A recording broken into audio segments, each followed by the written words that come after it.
نجران کے عیسائی تھے، حضور کی بارگاہ میں حاضر ہوئے اور آپ صلی اللہ علیہ وسلم سے کلام کرنے لگے کہ محمد صلی اللہ علیہ وسلم آپ عیسیٰ کے بارے میں کیا عقیدہ رکھتے ہیں؟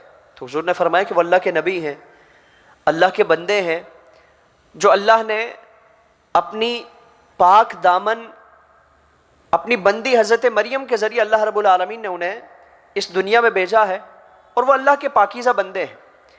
اب عیسائی آپ سے پوچھنے لگے، آپ کو یعنی آپ پر اعتراض کرنے لگے کہ محمد صلی اللہ علیہ وسلم کیا آپ نے کوئی شخص دیکھا ایسا ہے کہ جس کی ماں تو ہو باپ نہ ہو؟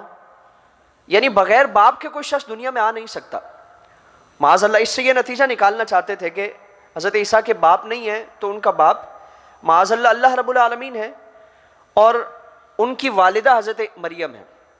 تو آپ نے فرمایا کہ اگر تمہارا یہ نظریہ ہے، تمہاری یہ دلیل ہے، تو پھر عیسیٰ نہیں، عیسیٰ کے والد نہ تھے، تم ان کے لیے یہ ثابت کرنے کی کوشش کرتے ہو کہ ان کا والد معاذ اللہ اللہ ہے، تو پھر آدم کی نہ ماں تھی نہ باپ تھا، بغیر ماں باپ کے اللہ نے اسے پیدا کیا ہے، تو تم تو اسے اللہ کا بیٹا نہیں کہتے، بلکہ ان کے بارے میں تمہارا عقیدہ ہے کہ وہ اللہ کے برگزیدہ بندے ہیں، اللہ کے نبی ہیں۔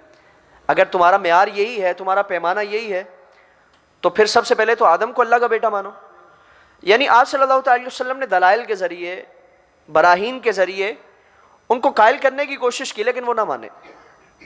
تو حضور نے فرمایا کہ چلو تمہیں اپنی حقانیت کے زیادہ ہی دعویٰ ہے، اور تم اس چیز کا زیادہ ہی دعویٰ کرتے ہو کہ تم حق پر ہو، ہم غلط ہیں، تو پھر مناظرے سے اگر تم نہیں مانتے تو آؤ اس پر مباہلہ کر لیا جائے۔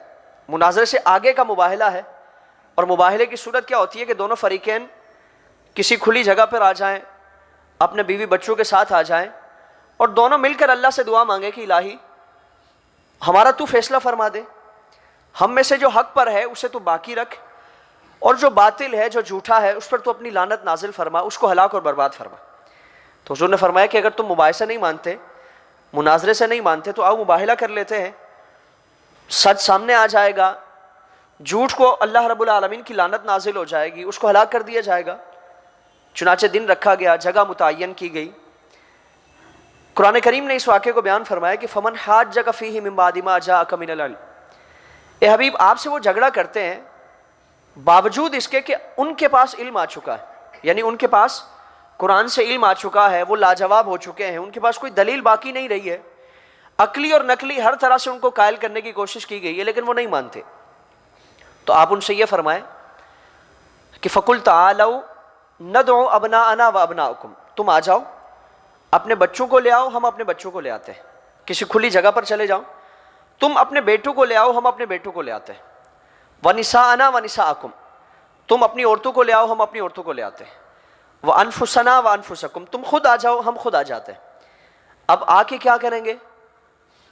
ثُمَّ نَبْتَهِلْ، پھر آپس میں مباہلہ کریں گے، اللہ رب العالمین کی بارگاہ میں دعا مانگیں گے، فَنَجْعَلْ لَعْنَةَ اللَّهِ عَلَى الْكَاذِبِينَ، تو اللہ سے دعا مانگے کہ الہی تو اپنی لعنت نازل فرما جھوٹوں پر، یعنی ہم میں سے جو بھی جھوٹا ہے اس پر اپنی لعنت نازل فرما، تاکہ سچائی کھل کر سامنے آ جائے، جو سچا ہے اس کے لیے تیری طرف سے تصدیق آ جائے کہ ہم میں سے کون سچا ہے۔ چنانچہ مباہلے کے لیے منظور کیا گیا، عیسائی اگرم اور راضی ہوئے، دن مقرر کیا گیا، جگہ مقرر کی گئی۔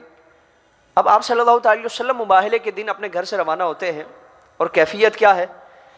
قرآن نے جن نفوس قدسیہ سے متعلق فرمایا کہ ان کو لے کر آپ جائیں، وہ کون کون تھے؟ ابناءنا کون تھے؟ یعنی بیٹے کون تھے؟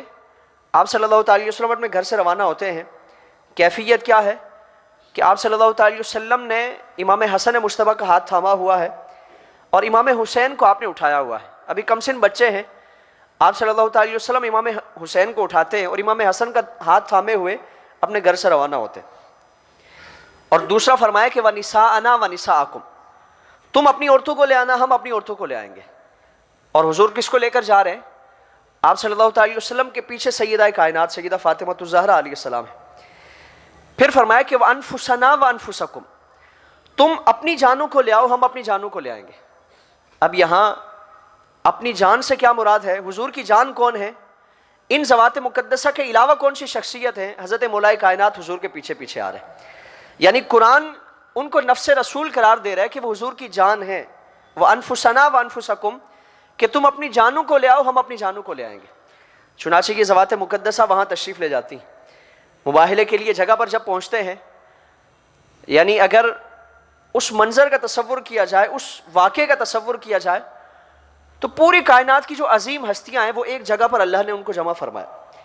پوری کائنات کی جو برتر ہستیاں ہیں، جو بلند ہستیاں ہیں، اللہ رب العالمین نے ایک مقام پر ان کو جمع فرمایا۔ اور اعلیٰ حضرت علیہ الرحمٰن نے انہیں سے متعلق فرمایا تھا کہ کیا بات رضا اس چمنستان کرم کی، زہرا ہے کلی جس میں حسین اور حسن پھول۔ یعنی یہ ایسا چمنستان ہے کہ اس کی کلیاں سیدہ زہرا اس کی کلی ہیں، اور پھول امام علی مقام امام حسن مجتبیٰ ہیں اور امام حسین ہیں۔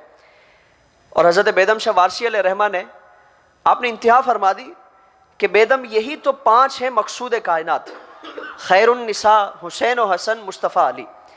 یعنی پوری کائنات کا مقصود و مطلوب یہی افراد ہے۔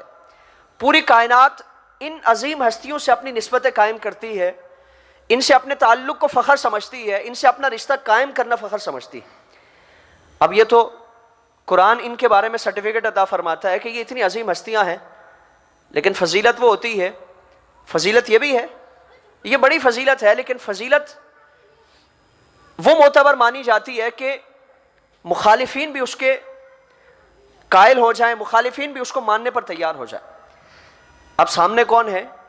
عیسائیوں کا لشکر آ رہا ہے، عیسائیوں کا وفد آ رہا ہے، وہ بھی مباہلے کے لیے آئے ہیں اور اپنے مذہب کے بڑے بڑے افراد کو لے کر آئے ہیں، خواتین کو بھی لے کے آئے ہیں۔ اس زمانے کا پوپ وہاں موجود ہے، عیسائیت کا سب سے بڑا شخصیت وہاں موجود ہے، لیکن سامنے سے ان عظیم ہستیوں کو آتا ہوا دیکھتا ہے تو اپنے عیسائی ماننے والوں سے کہتا ہے کہ خدا کی قسم میں ایسے چہرے دیکھ رہا ہوں، ایسی عظیم ہستیاں دیکھ رہا ہوں کہ اگر تم نے ان سے مباہلہ کر لیا تو خدا کی قسم تم زندہ نہیں بچ پاؤ گے۔ اگر ان کے ہاتھ تمہارے بارے میں اللہ کی بارگاہ میں اٹھ گئے، اگر یہ تمہارے بارے میں دعا مانگیں گے تو اللہ رب العالمین کی دعا کو رد نہیں فرمائے گا، تم ہلاک کر دیے جاؤ گے، اور پوری کائنات میں عیسائیت کا ماننے والا کوئی باقی نہیں رہے گا۔ خدا کی قسم میں ایسے چہرے دیکھ رہا ہوں کہ اگر یہ اللہ سے دعا مانگے کہ اللہ ان پہاڑوں کو اپنی جگہ سے ہٹا دے تو اللہ رب العالمین اس کو رد نہیں فرمائے گا۔ یعنی یہ عظیم ہستیاں اللہ کی بارگاہ میں کسی چیز سے متعلق دعا مانگیں گی، اللہ رب العالمین اس دعا کو رد نہیں فرمائے گا۔ تو عربی میں کہا جاتا ہے کہ الفضل ما شہدت بہ الاعداء، کہ فضیلت وہ ہے جو اعداء بھی اس کی گواہی دے کہ ہاں یہ فضیلت ہے۔